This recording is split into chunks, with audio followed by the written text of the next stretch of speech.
بسم اللہ الرحمن الرحیم۔ 14 کی قسم کس کے لیے 14 کی قسم کھائی جا رہی ہے؟ ان ربک لبالمرصاد، آپ کا رب ظالموں کی کمین میں بیٹھا ہوا ہے۔ یہ آیت اتنی پاورفل آیت ہے، مظلوم کے لیے، کمزور کے لیے، مستضعف کے لیے، شیعہ کے لیے، آزادار کو اتنی طاقت دیتا ہے، اس کا کوئی تصور نہیں کر سکتا۔ اب میں شاید بیان نہ کر سکوں، نہ میں اپنی فیلنگ بیان کر سکوں، نہ میں اس آیت کو بیان کر سکوں۔ کوئی بھی دشمن اگر مجھ پہ حملہ آور ہو رہا ہے اور مجھے پتا ہو کہ میرے گارڈ ایسے ہیں جو اس کو مجھ تک نہیں پہنچنے دیں گے، میری حالت کیسی ہوگی؟ شیر بنا ہوا ہوں گا، میری اپنی طاقت پہ تو نہیں ہے نا۔ مجھے جو گارڈ ملے ہوئے، مجھے یہ پتا ہو کہ یہ کوئی کسی کو چھوڑنے والے نہیں ہے، انہیں پتا ہے کون آ رہا ہے، کب آ رہا ہے، ان کے اوپر یہ بیٹھے ہوئے ہیں، ان کی طاق میں بیٹھے ہوئے ہیں، ان پہ گن سیٹ کیے بیٹھے ہیں۔ مجھے کسی سے خطرہ ہوگا؟ مجھے کسی سے خطرہ نہیں ہوگا، میں بڑا طاقتور ہو جاؤں گا، میں بڑا بے خوف ہو جاؤں گا۔ خدا کہہ رہا ہے کہ بے خوف ہو جاؤ، تمہارے دشمنوں کی میں طاق میں ہوں،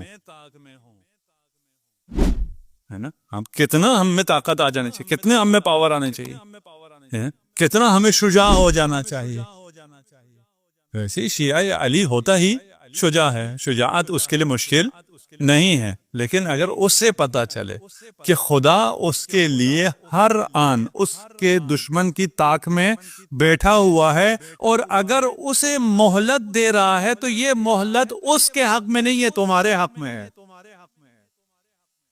ایسا نہیں ہے کہ اگر وہ خدا مہلت نہیں دیتا، خدا مہلت دیتا ہے نا، لیکن یہ جو مہلت ہے یہ بھی آپ کے حق میں، اس کے حق میں نہیں ہے، اسے مزید رسوا کرنے کے لیے مہلت مل رہی ہوتی ہے۔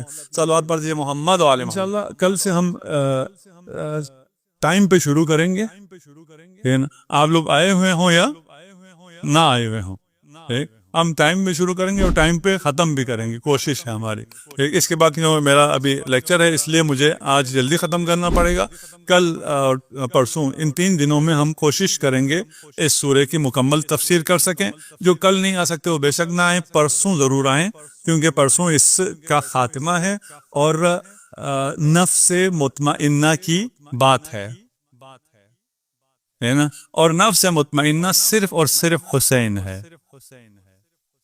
کوئی بھی تفسیر آپ پڑھیں، ہم لوگ کوئی پابندی نہیں لگاتے یہ پڑھیں یہ نہ پڑھیں، لیکن یہ جان لیں اگر کسی نے نفس مطمئنہ کی تفسیر میں حسین نہیں لکھا ہے، اس نے قرآن کی تفسیر ہی نہیں کی ہے، وہ مفسر نہیں ہے جس نے اس آیت کی تفسیر میں حسین کو نہ لکھا ہو۔